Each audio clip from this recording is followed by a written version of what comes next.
નમસ્કાર, આપ જોઈ રહ્યા છો એબલ 24 ન્યૂઝ।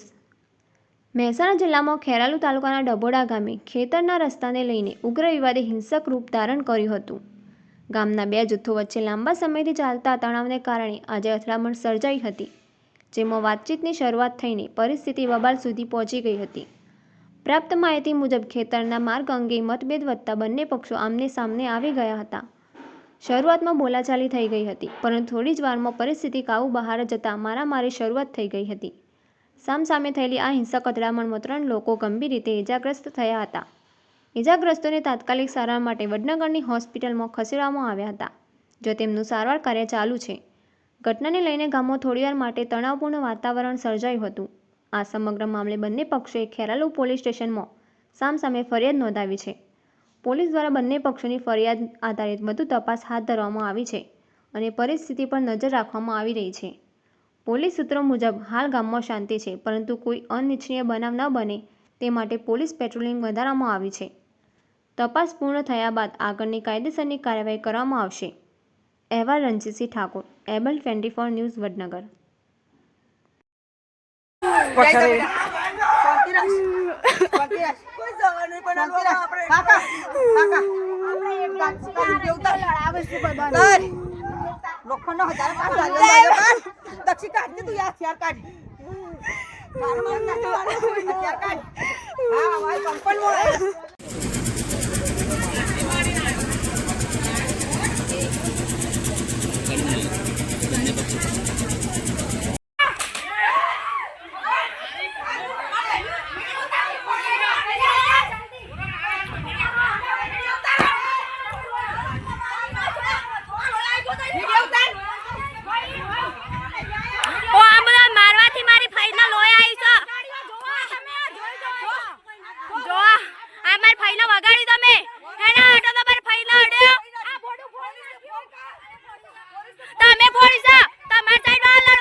મારું નામ સ્નેહાબેન છે અને આજે અમારે ઘરે લડાઈ થઈ હતી। તો સરકારી જમીન હોવા છતાં અમને રસ્તો નહીં આપતા અને ત્યાંથી અમે નીકળીએ ને તો અમને મારી નાખવાની ધમકી આપે છે। તે પોલીસમાં નોકરી કરતો હોવા છતાં પોલીસનો રોબ જમાવે છે, વર્દીનો પાવર બતાવે છે આજુબાજુના લોકોને। છેલ્લા 4 વર્ષથી મને હેરાન કરી રહ્યો છે અને સરકારી જમીનમાં નીકળીએ ને તો અમને ધમકી આપે કે અહીંથી નીકળશો તો તમારી ટોટિયાને કાપી નાખીશ। અમે સ્કૂલે જઈએ ને ત્યારે અમને ધમકીઓ આપે છે, કોઈ આટલાથી નહીં નીકળવાનું અને હેરાન કરે છે। કેટલા સમયથી આ હેરાનગતિ ચાલે? 4 વર્ષથી। અને જમીન કઈ છે? જમીન ગૌચરની છે।